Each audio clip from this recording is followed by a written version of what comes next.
bienvenue à toutes et à tous. Je me présente, je m'appelle Cyril Franck. Je suis journaliste, formateur et consultant pour les médias essentiellement, pour les institutions, pour les marques. Et depuis peu, nouveau directeur de l'ESJ Pro. L'ESJ Pro, c'est l'école supérieure de journalisme professionnel. Donc il y a 3 entités, dont une à Paris, dont je m'occupe. Et nous formons donc tout ce qui est journaliste, communicant et producteur de contenu en général, bonne pratique éditoriale. Voilà.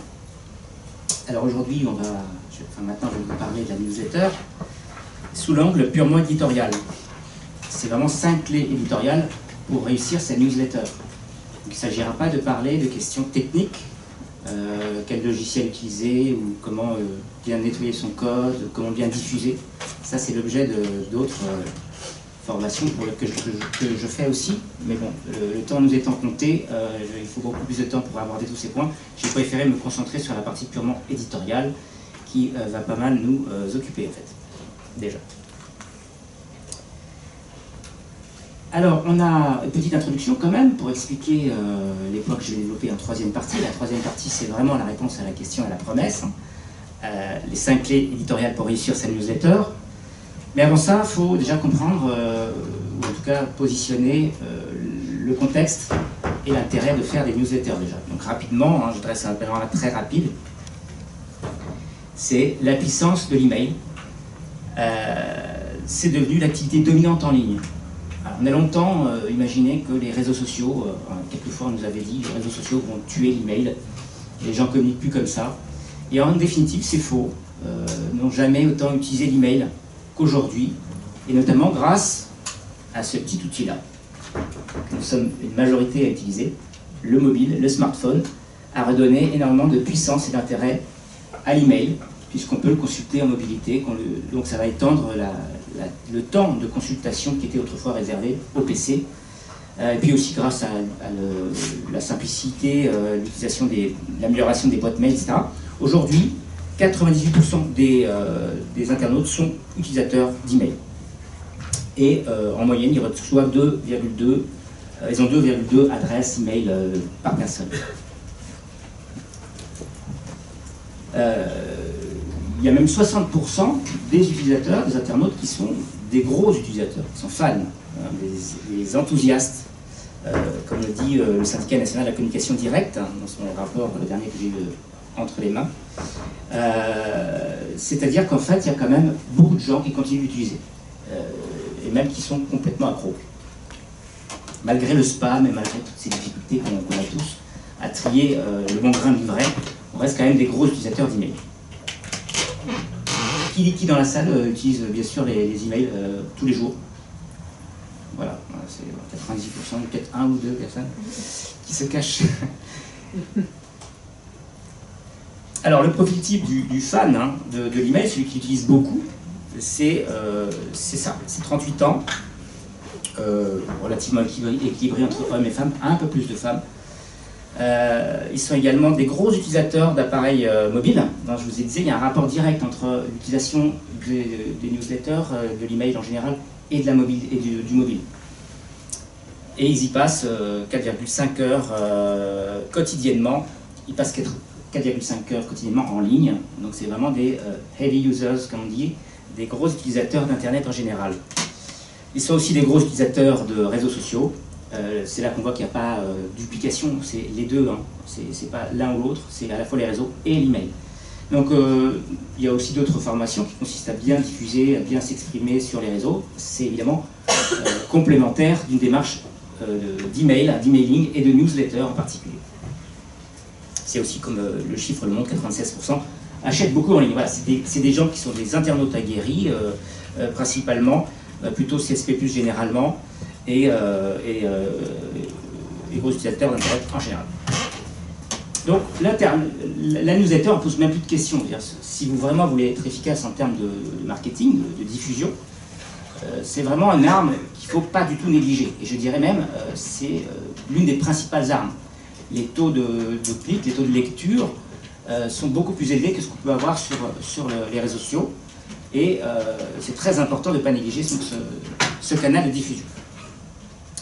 Alors mon deuxième point, très rapidement, c'est que on est dans un contexte d'infobésité, qu'il a déjà entendu parler de ce terme qui est très journalistique, donc surcharge informationnelle, on est submergé d'informations, et du coup, ça implique des tas de choix qu'on a à faire tous les jours, et donc la nécessité aussi d'être plus efficace.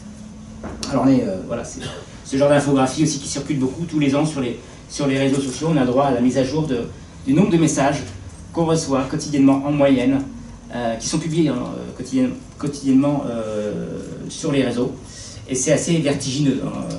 Donc si on ajoute YouTube, Amazon, Jiffy, Twitter, tout ça, ce sont des signaux, ce sont des messages qui viennent capter notre attention. Donc c'est la fameuse bataille pour l'attention. Et ça, c'est un point clé qu'on ne peut pas ne pas aborder avant de parler de la production de contenu en général et même de sa diffusion.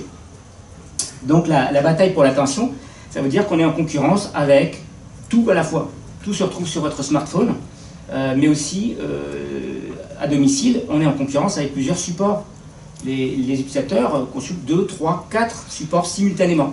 Donc là, vous en faites partie probablement, hein, l'ordinateur, et puis le mobile à côté, et puis en même temps on regarde la télé, et puis éventuellement peut-être la radio au fond sonore, enfin de la musique. Voilà. Donc c'est une simultanéité de messages qui fait que l'attention n'est pas du tout la même qu'elle pouvait être autrefois, quand on se mettait en disponibilité pour lire son journal par exemple.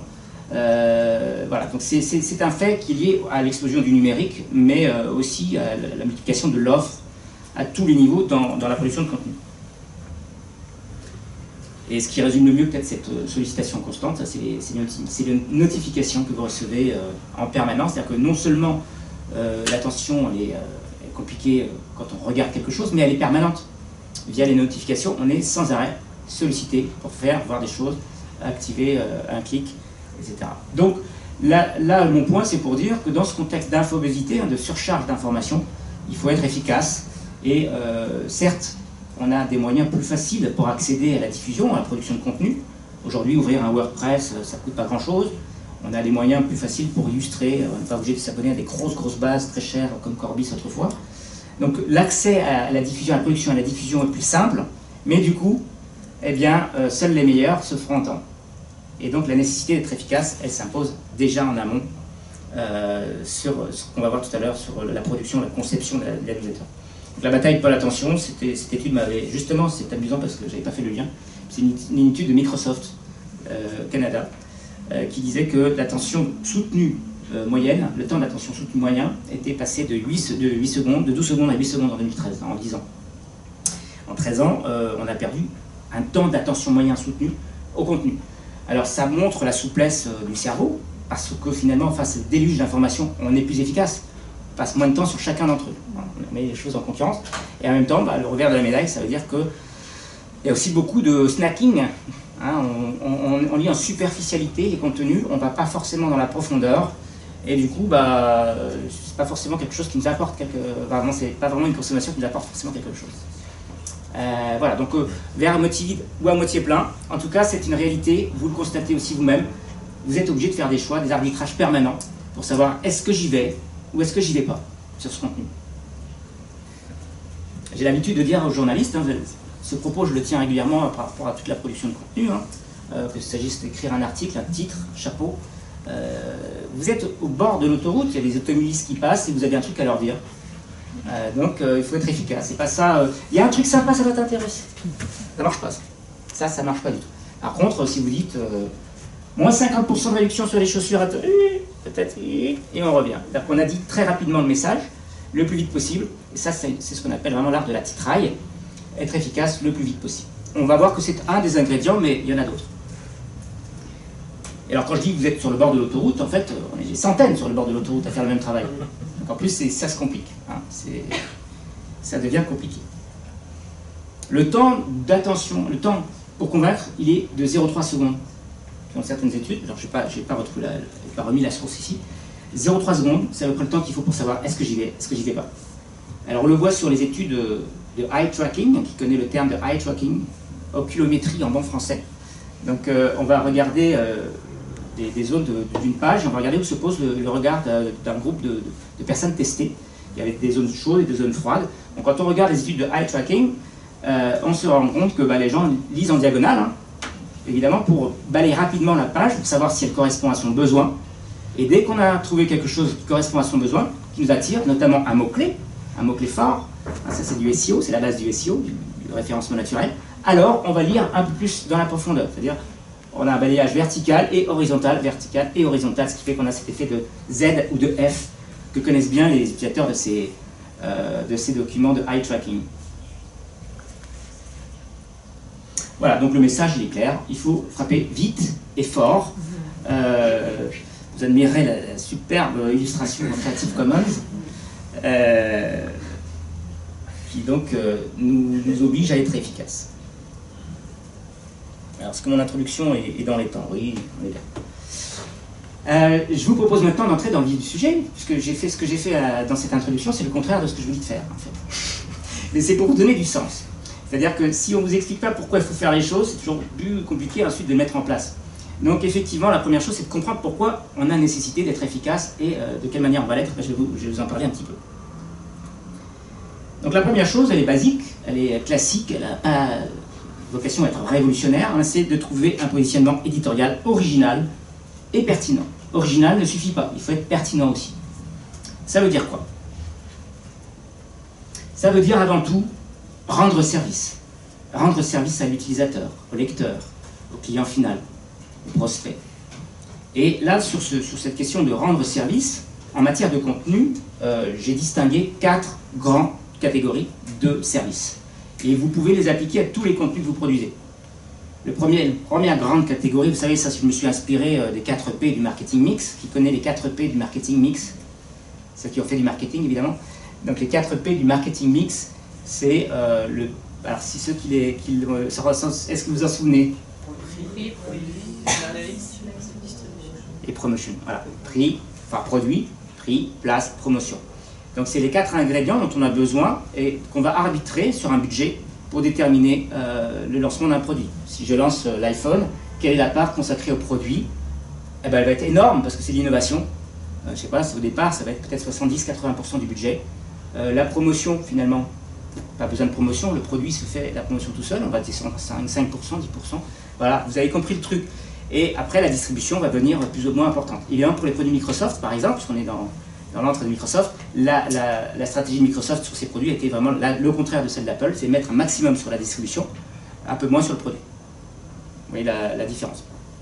Alors, du coup, si on adapte ces 4 P du marketing mix à la production de contenu, surtout aux besoins, aux motivations du lecteur, eh bien moi j'identifie la pensée, c'est-à-dire en quoi le contenu que je suis en train de voir m'informe, me fait comprendre le monde et moi-même d'un point de vue intellectuel.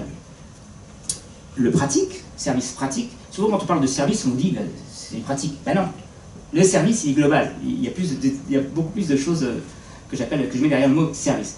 Mais le service pratique, c'est en quoi l'information que je lis m'aide dans ma vie concrète, opérationnelle, tangible, immédiate ou différée. La troisième grande catégorie, vous le voyez affiché, c'est le plaisir. En quoi le service, le contenu que je suis en train de voir me rend un plaisir, me divertit, me fait plaisir de manière générale, m'informe sur mes passions. Et en fait, il faut bien comprendre que tout ça, tous ces besoins-là, ils ne sont pas concurrents. Le fait de comprendre quelque chose, ça apporte du plaisir aussi. Le plaisir de la compréhension, c'est quelque chose de très fort. Le plaisir, c'est aussi le plaisir des interfaces, des illustrations, l'agrément de lecture. Tout ça, ça entre dans le plaisir aussi, pour moi.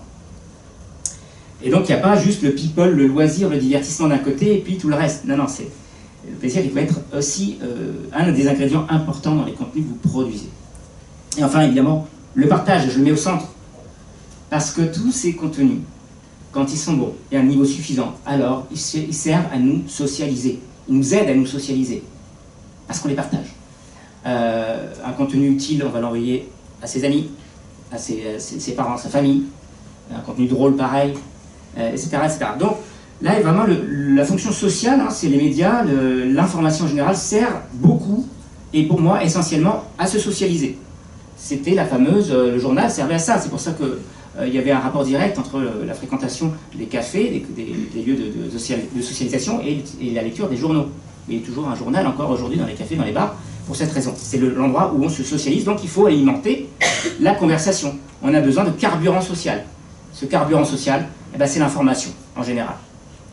Donc voilà, une fois qu'on a dressé les 4 grands services qu'on peut rendre, 4 grandes motivations de lecture, il faut avoir un niveau suffisant.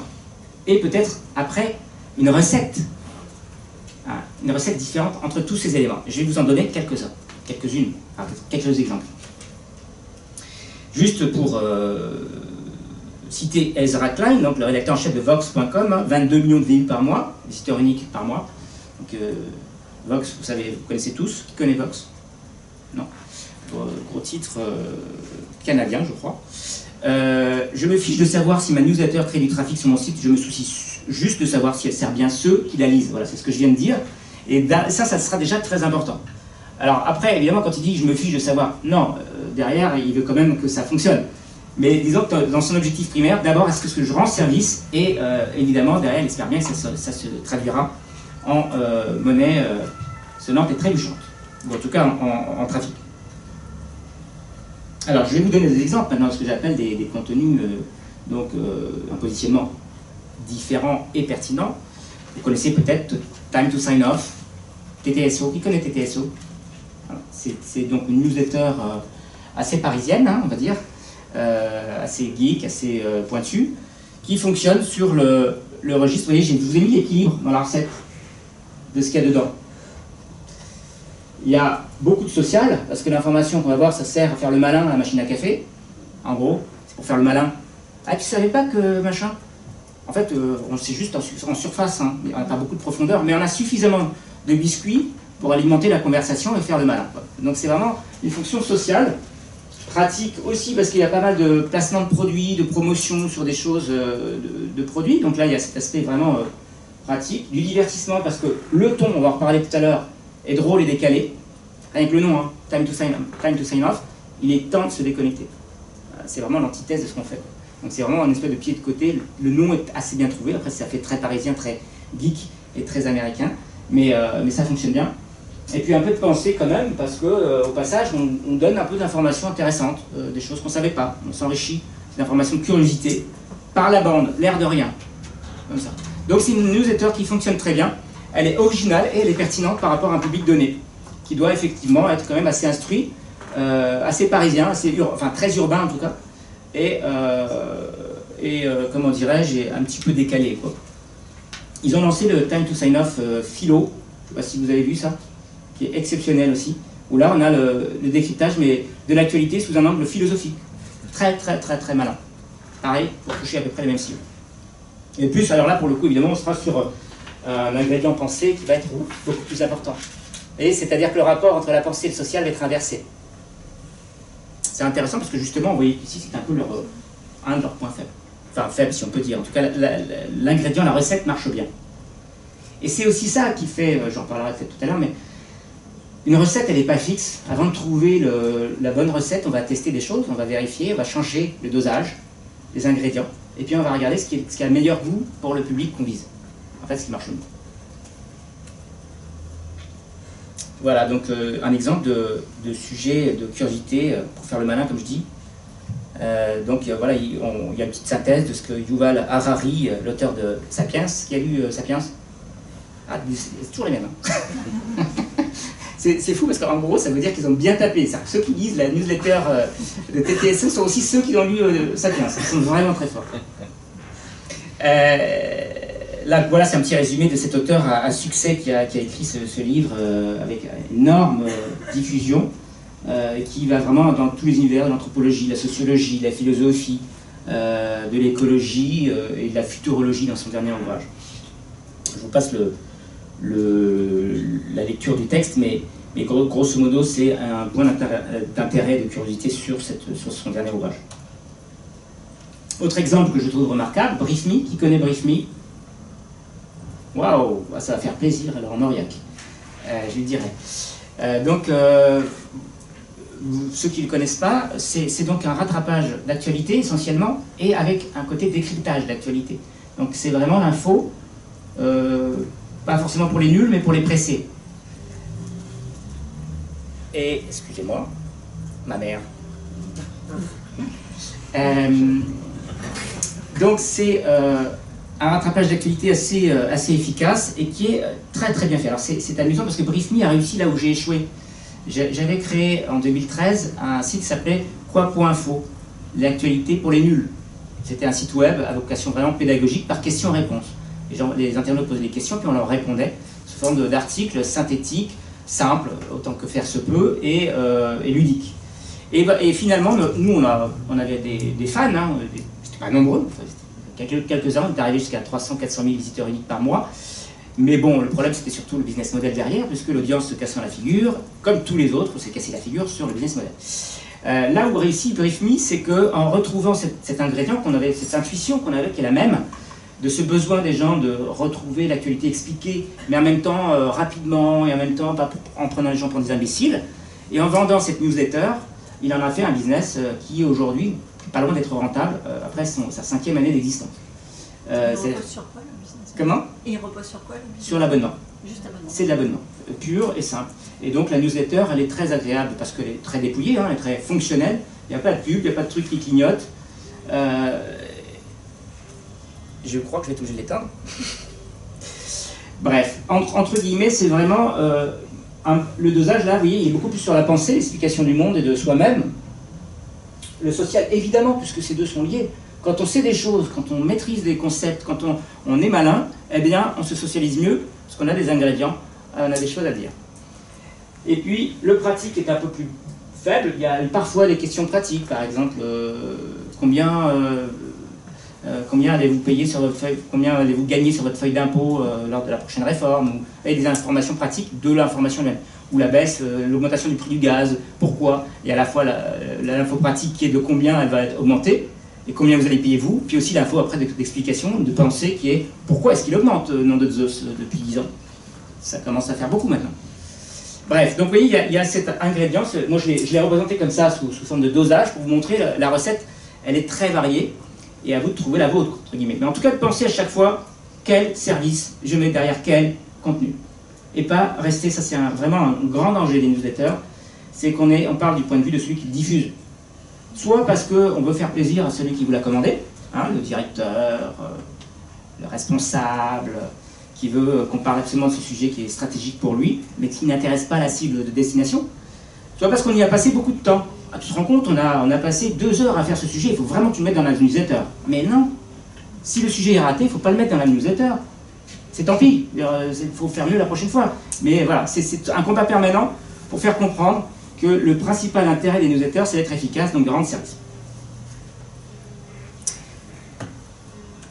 Alors, le troisième exemple, que vous connaissez sans doute, beaucoup plus grosse audience, My Little Paris. Qui connaît My Little Paris? Voilà, il n'y a pas beaucoup de mecs quand même, hein, c'est dommage.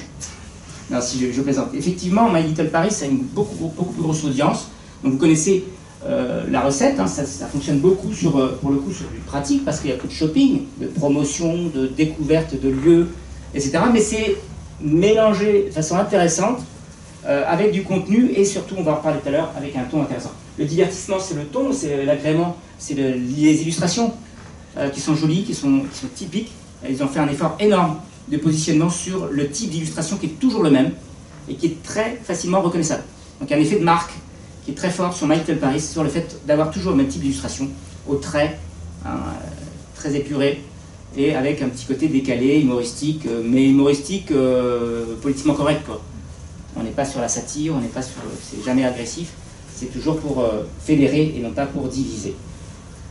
Le social, évidemment, parce que c'est des bons plans qu'on s'échange entre potes, entre amis.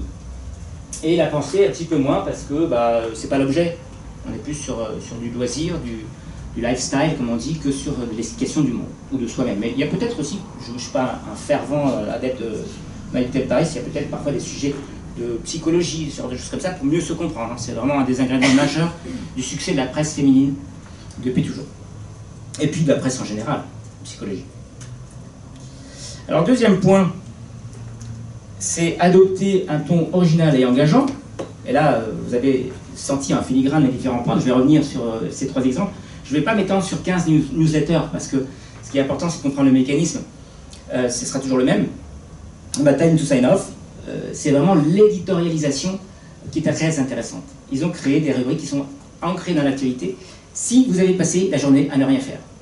Pourquoi? Parce que ce jour-là, c'était un jour férié. Vous voyez, ils vont être en rebond de l'actualité, en résonance, et en même temps avec un ton décalé. Si vous avez passé la journée dans une grotte, pourquoi? Parce que vous ne pouvez pas avoir raté cette information.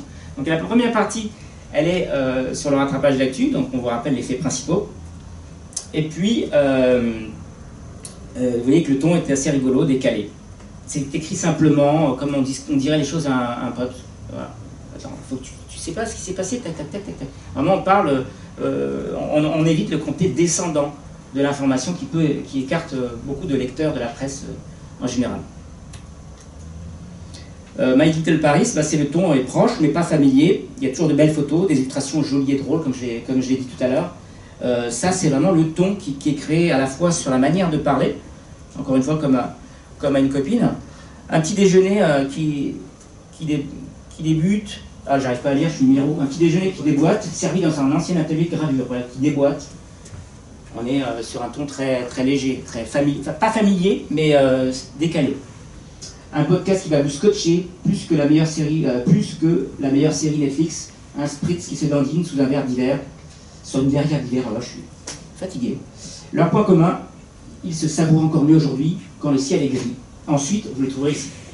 Voilà, donc en gros, ici, on a vraiment un côté sympathique dans la manière d'écrire, c'est léger, et c'est écrit avec un petit ton décalé. Et vous voyez que c'est énorme, My Little Paris, on est quand même sur Paris. La promesse est tenue. C'est vraiment évidemment très parisien. Donc on va faire aussi attention à tout ce qui est du ressort de l'implicite par rapport aux Parisiens. Je me souviens qu'il faisait des publications sur Facebook qui étaient remarquables, où par exemple il y avait une photo, on voyait une photo sous la pluie, et la légende c'était « Ah, Paris sous la pluie, cette odeur très particulière des pavés humides. » Voilà. Bah, ceux qui sont parisiens, ça leur parle, enfin, en général. Ça peut leur parler parce que ça évoque quelque chose d'ancré dans la mémoire collective. Donc ça c'est très efficace, l'implicite, et on parle vraiment avec cette proximité sans la familiarité. Il n'y a pas de tutoiement, il n'y a pas de côté un peu vulgaire, on reste quand même, c'est ok, on est décalé mais on est quand même assez classe. My Little Paris c'est classe. Les photos sont belles, elles sont toujours... voilà, si j'avais un autre exemple d'une publication sur Facebook que j'avais bien aimé, c'était un 1er mai et il y avait un lit qui était défait, un gros lit mais qui donnait sur une magnifique rue avec des grandes fenêtres vitrées à petits carreaux, enfin vous voyez le truc bien luxueux, donc, chambre d'hôtel, le lit à moitié défait, mais très propre, très beau, hein. Et il est marqué alors cette grasse mat, pour l'interrogation.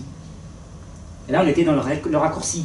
Pas besoin de préciser qu'on n'a pas travaillé aujourd'hui parce que c'est férié, pas besoin de préciser que voilà, c'est dans l'implicite. Et on est quand même très classe, on est très positionné sur le haut de gamme, et on fait confiance à sa lectrice pour comprendre et reconstruire le sens qu'il y a derrière.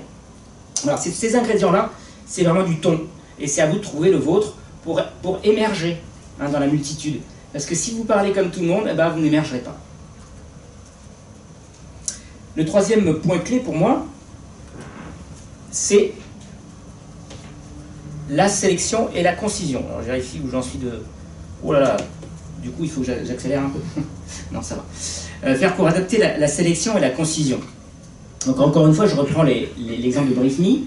Donc l'explication précise et concise d'un problème complexe. Les phrases et les termes sont simples, les liens pertinents pour aller plus loin. Donc la complexité est évacuée dans le lien pour aller plus loin. C'est très efficace. C'est ce qu'on devrait faire, hein, nous les journalistes, dans nos articles. Hein. Expliquer simplement, et puis plus si affinité. Donc c'est vraiment ce que j'appelle la progressivité verticale de l'information, et la proximité, la progressivité horizontale, c'est le fait, quand vous faites une phrase, de dire sujet, verbe, complément. Qu'est-ce qui se passe? Où ça se passe? Quand ça se passe? Pourquoi et comment ça se passe? Ça vient après. Vous voyez? Et donc à cette condition, la progressivité fait que vous retenez le message essentiel, et si vous lâchez avant, vous l'avez. Pareil sur ce genre de contenu, ou si vous lâchez avant d'avoir cliqué, si vous ne cliquez pas sur les liens qui sont derrière, c'est pas grave, vous avez retenu l'essentiel. Donc cette progressivité verticale, en l'occurrence, elle est très importante pour rendre service aujourd'hui à nos lecteurs qui n'ont plus le temps de nous écouter très longuement. Alors, il y a d'autres exemples. Je pense qu'effectivement, le travail de Time to Sign Off est à peu près similaire, avec un ton encore plus décalé, avec une éditorialisation plus forte. BriefMe a ce côté aussi. La différence par rapport à Time to Sign Off, c'est que BriefMe est vraiment plus sérieux, quand même plus profond. Il y a des papiers qui font 2500 signes parfois, ou 2000 signes en tout cas. Ça ne vous dit rien, 2000 signes, pardon. Ça fait une page et demie en feuille de feuille Word, encore 12. À peu près. Donc en gros, ça peut être assez long, oui. Mais la différence, c'est qu'effectivement, même Time to Sign Off fait aussi un rattrapage d'actu, une simplification, avec un côté un peu décalé en plus. Le quatrième point, c'est soigner le timing de diffusion. Là encore, on pense au lecteur. Comment est-ce qu'on vit aujourd'hui? Et comment ça date à la vie de nos lecteurs? Et surtout à ça. 81%, je vous rappelle, utilisent des gros utilisateurs d'email, et donc nos cibles prioritaires sur les newsletters utilisent les appareils en mobilité. Alors, les moments clés, c'est le matin, midi et soir, après 17h. Le matin, ça va plutôt être de l'info d'alerte, donc il faut que vous ayez un contenu qui soit adapté à cette info d'alerte. L'info d'alerte, c'est quoi? C'est l'info chaude. Qu'est-ce que vous devez savoir avant d'arriver au bureau que vous seriez... que si vous ne saviez pas, on vous regarderait de travers. Voilà. C'est pas vrai, t'es pas au courant? Bah si, non, qu'est-ce qui s'est passé? Voilà, il faut savoir certaines choses pour pouvoir se socialiser, et le matin, on a l'importance d'avoir les informations clés de ce qui s'est passé soit le matin, soit la nuit. Donc c'est le rôle de la revue de presse matinale des radios, de vous mettre en contact rapidement avec l'information clé. Et le soir et le week-end, on est plus sur l'information de rattrapage, à la fois ludique ou de compréhension. On a plus de temps, on est plus disponible. C'est aussi l'information plus pour soi que pour les autres. C'est-à-dire que là, on retrouve une logique plus de livre. C'est-à-dire on va vraiment essayer soit de se faire plaisir, soit sur des passions, etc., soit vraiment d'apprendre et de comprendre quelque chose de plus compliqué. On a un peu plus de temps, ça veut dire que les formats peuvent être plus longs. C'est aussi pour ça que la newsletter de BriefMe est plus longue, c'est une newsletter du soir, que celle du matin que vous pouvez recevoir dans votre boîte. Donc quand vous créez votre newsletter, faites attention à ne pas submerger votre newsletter de 10 trucs longs le matin sur des sujets géopolitiques. C'est pas adapté, les gens ne le liront pas, ils vont se mettre de côté et puis ils vont pas le lire. Vous savez très bien que ce que vous mettez de côté par définition c'est poubelle. C'est la même chose en fait. On essaie de se rassurer, on dit oh, je lirai plus tard, mais qui lit des trucs plus tard, qui a mis de côté? Ça doit arriver, j'imagine. Mais franchement, voilà. Donc la réalité, c'est que si on n'a pas le temps de le lire, c'est pour ça aussi que, par exemple, un exemple de réussite dans la presse généraliste, ça a été 20 minutes. Parce que la promesse est contenue dans le titre. 20 minutes, c'était le temps de consultation du gratuit. Et tout a été conçu pour que ça tienne en 20 minutes. Le temps moyen de transport public dans les grandes métropoles. Et tout est calculé sur l'utilisateur, quel temps il a, et du coup quel contenu il peut lire dans ce laps de temps, et puis après quelle complexité on peut lui apporter malgré tout. Et de quoi il a besoin à ce moment-là. Ouais, il aura besoin d'infos de socialisation, peut-être un peu de ludique, et puis du pratique, comme le Parisien d'ailleurs. Donc il faut soigner les horaires de diffusion aussi, envoyer plus précisément, vous voyez ce tableau qui avait été fait, je me rappelle plus de son nom, justement via un blog que je suis beaucoup, je vous retrouverai ça tout à l'heure peut-être, montre très bien que y a des supports qui sont plus adaptés à des moments. Le PC, c'est vraiment une consultation de bureau aujourd'hui. Si vous consultez sur le PC, c'est que vous êtes au bureau majoritairement. Parce qu'aujourd'hui, si les gens qui sont chez eux, ils lisent les contenus soit sur un ordinateur, alors on peut dire que ça c'est un PC quelque part, mais majoritairement même sur leur mobile ou sur leur tablette éventuellement. On utilise toujours encore un petit peu l'ordinateur, mais les tours, qui a encore une tour moche chez soi, qui l'utilise? Ouais, ça reste, il y en a, mais ça reste quand même en voie de disparition parce que aujourd'hui, on a ça, c'est vrai, on a ces ordinateurs-là qui font très bien l'affaire, et puis aussi parce qu'on utilise d'autres choses, le mobile et puis la tablette. Donc ça existe toujours, mais le PC, c'est pour moi de plus en plus à vocation professionnelle. La tablette, c'est utilisé encore, mais c'est surtout un public assez âgé, et c'est un public qui va même le lire au lit. Donc c'est pour ça que vous voyez la grosse zone là. C'est assez vrai aussi du mobile, hein. Le mobile on le lit aussi au lit, potentiellement. Mais disons que c'est vrai que la tablette a un petit peu perdu des parts de marché par rapport au mobile. Pourquoi d'ailleurs elle a perdu des parts de marché?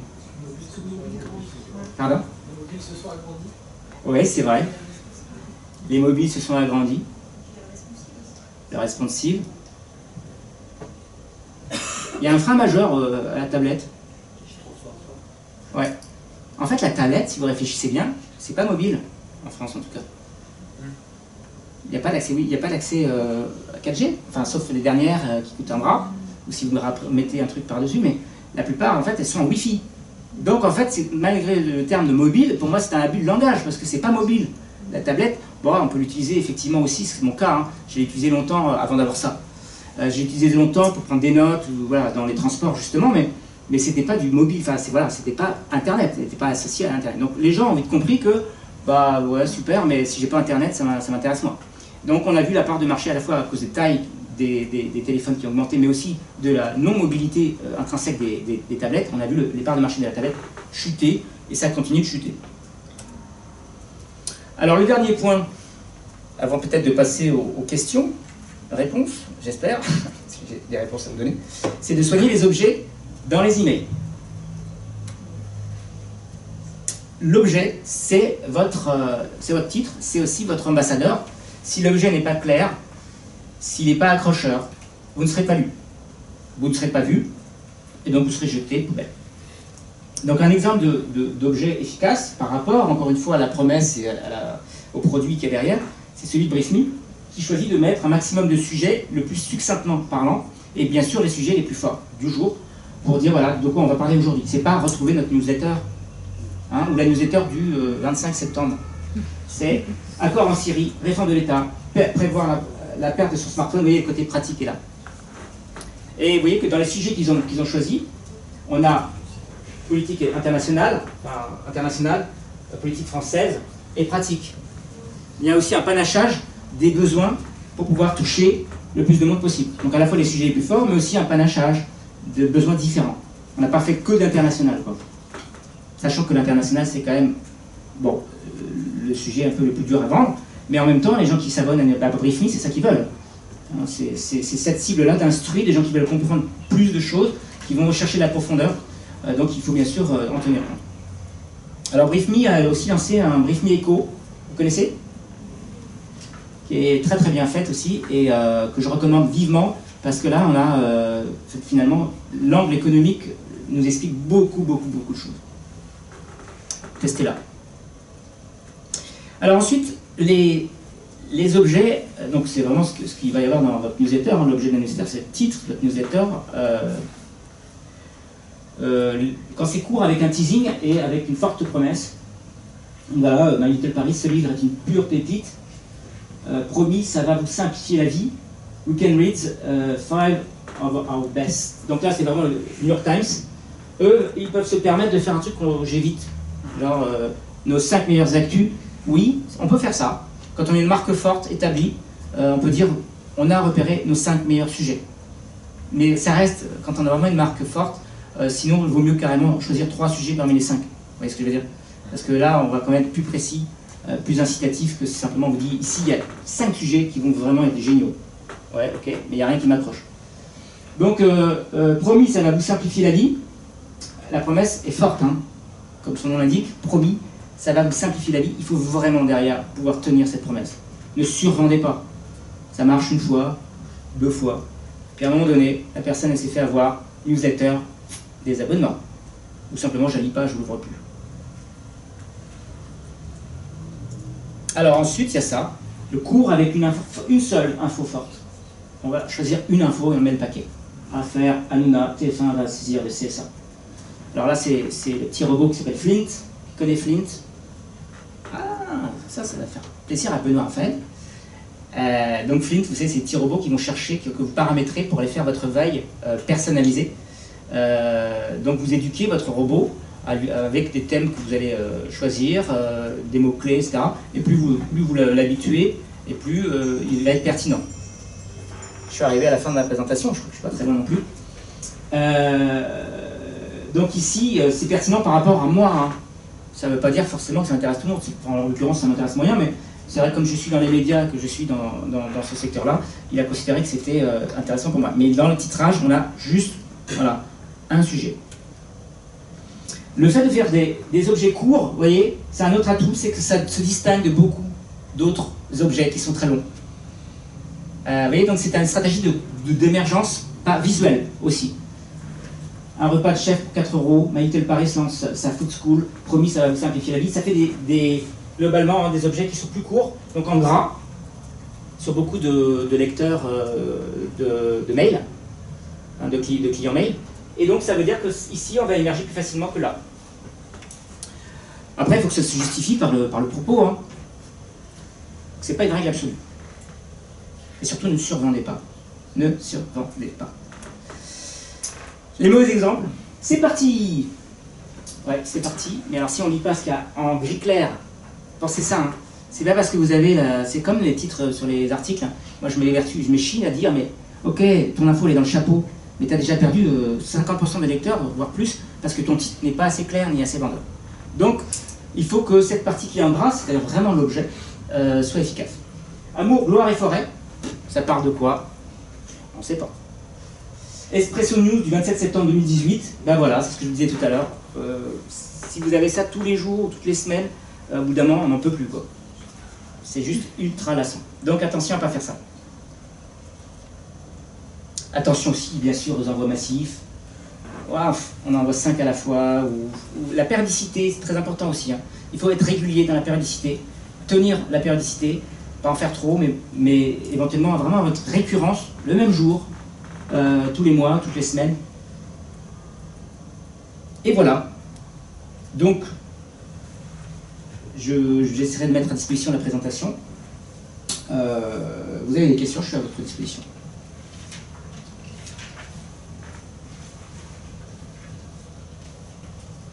Des remarques, des plaintes, des récriminations?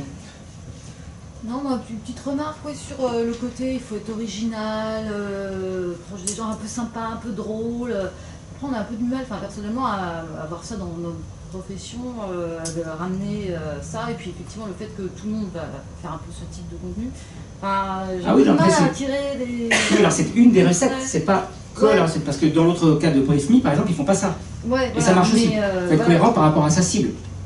Voilà, c'est ça, mais c'est vrai que quand on parle, voilà, soyez original, faites-vous remarquer, etc. Bon, nous, c'est différent, on a des clients captifs, entre guillemets, mais voilà, est-ce que ça, c'est pas non plus l'alpha et l'oméga? À un moment donné, ça va peut-être lasser aussi les gens.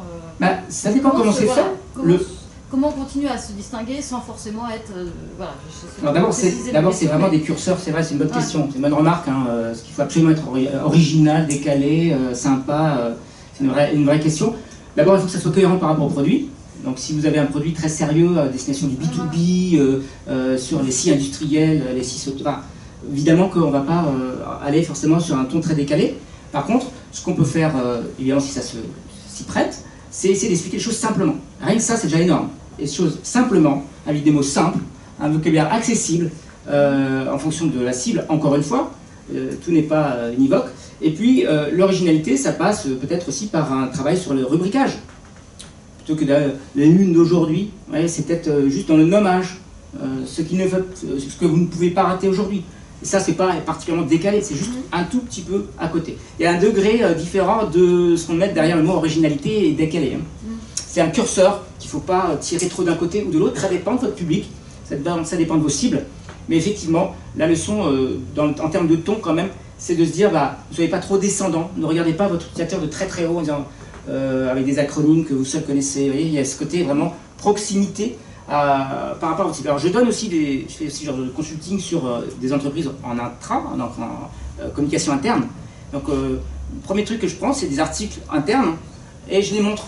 Je lui demande qu'est-ce qui a compris ce truc. Et je vous le promets, hein, on a affaire à des gens en interne sur des sujets techniques qui sont censés maîtriser, personne ne calte rien. Mais rien. Enfin, j'exagère, il y a un média. Ah si, moi je le connais. Ah, oui, c'est toi qui as écrit l'article. Ah ouais, d'accord. Ah oui, bah, c'est mon équipe. Oui, ok. À part ça, globalement, il y a plein de sujets, c'est pas toujours le cas, mais il y a plein de fois où on se dit, on n'a juste pas tenu compte de sa cible, de son public, et on croit que les gens savent. Mais non, en fait, ils savent pas. Donc, simplifier. Et ça, c'est aussi le ton dans la façon de vous exprimer. Si vous utilisez un acronyme, pourquoi pas. Si c'est un acronyme nouveau ou pas forcément connu tous, bah, mettez un petit lexique à côté. Hein, juste au même niveau, comme le fait très bien Le Monde parfois, ou Le Parisien régulièrement. Quand ils utilisent 3 acronymes, bah, ils en font un petit lexique à côté pour dire bah, ça va vous permettre de rentrer dans le sujet. Donc ça aussi, c'est une question de ton. Et effectivement, il faut faire attention à ne pas non plus faire du tutoiement, du ouais, c'est cool, yo man, avec des gens professionnels ou dans l'institutionnel. Mais c'est une bonne remarque. Oui. C'est quoi un bon taux d'ouverture newsletter? Alors ça, alors c'est, j'ai vu les chiffres récemment, pour être honnête. C'est très dépendant des secteurs. Taux d'ouverture, j'ai entendu parler du 28%, 25%, 28%, c'est pas mal.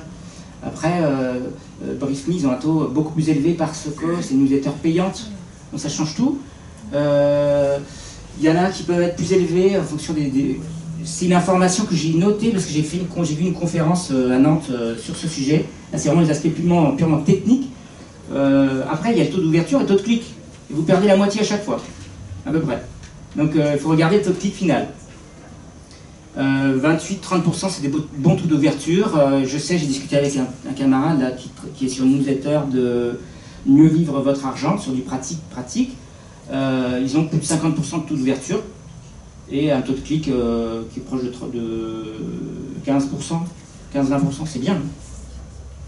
C'est bien, très bien. Donc voilà, après ça dépend vraiment. Il faut aussi se méfier de ces taux d'ouverture si derrière il n'y a pas la récurrence. Il faut regarder la continuité. Parce qu'au départ, ils peuvent être élevés, puis après, c'est surtout ça, il faut regarder si ça décline ou pas. Donc, d'où le point que je n'ai pas abordé, et qui est très important, c'est le monitoring. L'analyse des statistiques pour regarder ce qui se passe. Est-ce que, oui ou non, les gens continuent de venir? Est-ce qu'il y a un taux de désabonnement important? Est-ce qu'il y a un taux de clic qui tient? Taux d'ouverture, taux de clic, est-ce que ça tient? Et puis, surtout, après, c'est dans l'analyse fine des sujets qui marchent mieux, de ceux qui marchent moins bien, qu'on va aussi adapter sa newsletter et son contenu lui-même. Donc là, c'est plus juste regarder les tableaux de bord de loin, hein. C'est regarder dans le détail. C'est impressionnant comme cet objet a cartonné. Et du coup, il faut faire des tests, surtout au début. On fait des tests, un maximum de tests. On change la titraille, on essaie un objet court, un objet plus détaillé, un truc plus long. Voilà, on fait plein de tests. Et quand on l'a validé plusieurs fois, alors on en retient une expérience positive et un enseignement pour la prochaine. Donc tout l'art des statistiques, c'est vraiment d'entrer dans le détail et pas simplement regarder les KPI en général, ce qui est important déjà, de se dire si on est à côté ou pas de ces pompes, mais c'est important aussi de regarder dans le détail pour voir comment améliorer les contenus derrière. C'est ce que je vends à mes journalistes en disant, il ne s'agit pas de contrôler si c'est efficace ou pas. C'est vraiment un outil d'aide à la production efficace de contenu, que ce soit en newsletter, sur le web, sur les articles que vous produisez, etc. C'est toujours la même logique. Aider le lecteur à améliorer la qualité éditoriale derrière, et donc la satisfaction du lecteur, du citoyen, du client. Oui. Ce matin, pendant la conférence, Barbara Chazelle nous disait que la newsletter aujourd'hui était considérée comme un média à part entière et qu'elle n'avait pas forcément vocation à renvoyer sur le site. Alors du coup, j'aimerais bien avoir votre avis sur la question parce que là, on n'en a pas parlé, mais il m'a semblé quand même comprendre que toutes les newsletters que vous nous avez montrées, elles renvoyaient sur un site principal. Alors, tout est dans le forcément. Il y a effectivement la possibilité de faire des liens, mais il faut mettre des liens, pourquoi pas, potentiels. Par contre, ça doit pas être, c'est de moins en moins, je dirais, une condition sine qua non. C'est-à-dire que le service rendu doit être suffisant déjà en soi pour permettre une satisfaction du lecteur. Et le lien va servir à aller plus loin. Et c'est pas une obligation. Effectivement, BriefMe, par exemple, le contenu, il est dans la newsletter, essentiellement. Il y a quand même des liens. Les 3 exemples que j'ai cités, ils sont autonomes. Effectivement, c'est vrai. Ils sont autonomes, mais si on veut aller plus loin, bah, à un moment donné, il faut quand même cliquer. Et My Little Paris, quand même, si on veut bénéficier de l'offre ou réserver, il y a quand même le clic pour aller transformer l'expérience. Donc, oui, je vois ce qu'elle veut dire et je suis assez d'accord. Globalement, il faut essayer d'apporter plus de biscuits, plus de satisfaction en soi, mais ça n'empêche pas de mettre des liens derrière. Mais ça ne doit pas être un prétexte pour faire du trafic, c'est surtout ça. N'en faites pas des accroches pour faire venir les gens chez vous. Non, je pense que c'est surtout ça la leçon, c'est qu'il faut donner plus de satisfaction en amont, plus de bénéfices. Pardon. Sur BriefMe, il y a des liens certes, mais c'est des liens qui ne vont pas vers le site. Non, non, tout à fait. Tout à fait. C'est pas des liens vers le site de BriefMe. C'est des liens. La promesse, elle n'est pas de faire. Enfin, le business model de BriefMe n'est pas sur le trafic entrant. C'est pas ça. C'est vraiment la satisfaction du lecteur. Mais My Little Paris, par contre, lui, il gagne de l'argent sur le clic sur les liens. Et les lectrices sont intéressées parce que derrière, on lui vend un truc intéressant, sympathique, voilà. Donc voilà, c'est pas, je dirais pas qu'il faut absolument pas mettre de lien, mais par contre, il faut que l'expérience soit suffisante en amont. Après, pour les statistiques après et évaluer les sujets qui ont pu fonctionner, j'imagine que ça doit être plus difficile aussi si on n'a pas de lien sortant. Comment savoir quel sujet a plu vraiment dans la newsletter Tu peux mettre des trackers sur plein de choses. D'abord, le taux de clic sur le mail. Oui, c'est déjà. À l'intérieur. Ah oui, à l'intérieur. À l'intérieur, tu peux mettre des trackers, même sur. Alors oui, si les gens ne cliquent pas, c'est compliqué. Ouais, effectivement. Ouais. Tu peux avoir, oui, c'est vrai, tu as moins d'infos sur le détail de la newsletter. Par contre, tu peux regarder les objets avec beaucoup d'attention. Lesquels fonctionnent mieux, fonctionnent moins bien. C'est vrai. Il n'y a pas de lien, c'est plus compliqué. Tout à fait juste. Oui. Sur la périodicité, ce sont beaucoup des newsletters hebdo, quotidiennes. Qu'est-ce que vous pensez que votre regard sur la newsletter mensuelle? Ça dépend vraiment de votre contenu. Moi, franchement, il faut regarder au cas par cas. Quelle est la matière d'abord? Qu'est-ce que vous avez comme matière première? Si c'est pour faire une newsletter hebdo avec des sujets faibles, passez en mensuel. Si en mensuel vous avez trop de choses à dire parce qu'il y a beaucoup de sujets intéressants, passer en hebdo. Et puis après, est-ce que regardez aussi le temps, la disponibilité de votre cible. Vous voyez, c'est tous ces paramètres qu'il faut prendre en compte pour décider d'une périodicité. Une newsletter quotidienne, c'est vraiment de l'information très rapide, très factuelle, très chaude. C'est la revue de presse du matin, c'est quelque chose comme ça. Ne refaites pas une revue de presse trop compliquée avec des sujets géopolitiques, des trucs trop... comme disent les Américains, ils disent comment? Ils disent haut du front. Highbrow topics. Haut du front, ça va être des trucs vraiment compliqués. On a besoin de se poser un peu, voilà, j'ai pas compris là. Et le matin, c'est pas... En quotidien, ça tient pas la route parce que... alors évidemment, sauf quand on s'appelle le New York Times et que c'est ce qu'on attend de vous, et qu'on a une marque extrêmement forte, et qu'on a un public tellement nombreux qui attend ça que oui, pourquoi pas. Mais encore faut-il que la newsletter quotidienne sur ce genre de sujet, elle soit en opt-in, c'est-à-dire que les gens ont choisi d'aller sur un truc compliqué parce que c'est leur envie. Yeah. La périodicité, vraiment, ça dépend de votre matière première, de votre public, de sa manière de se comporter. Donc il n'y a pas de bonne pratique là-dessus. C'est du cas parfait.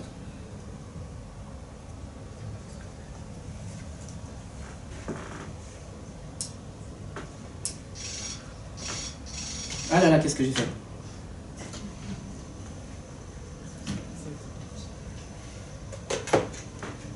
Bon, je pense que s'il n'y a pas d'autres questions, je vais en terminer là. Je vous remercie de votre attention et puis vous êtes à bientôt. Merci.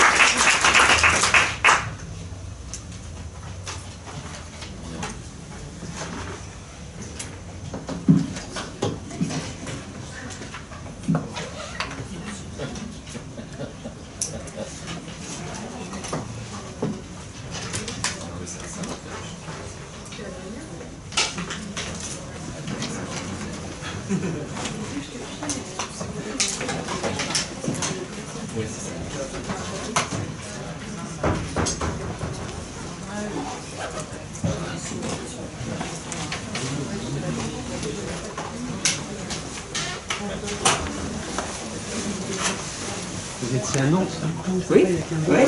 Featuring, ouais. J'y étais aussi. Ah bah voilà.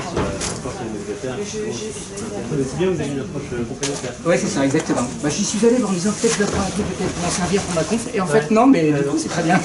C'est vrai que le tableau avec les taux d'ouverture, exactement. C'était intéressant. Exactement, c'est exactement ce que j'ai dans le truc et j'ai oublié de le regarder avant de venir. Mais c'est ça, il me semble qu'on est sur les maximum de 20-20, ouais, c'est ça. 20% d'ouverture avec 20% de clics dans ces 20% qu'on... Ça fait peu au final. Hein. Non, mais en même temps, du coup, nous on va y revenir. j'organise ça. Toi, tu travailles dans quoi? Sur qui et chez qui? Web, Personne du man. Ah ouais, bah ouais. on a rajouté une newsletter sur le verras quelle ligne. Ah ouais, ouais. En fait, maintenant, c'est de sortir des vidéos sur Google.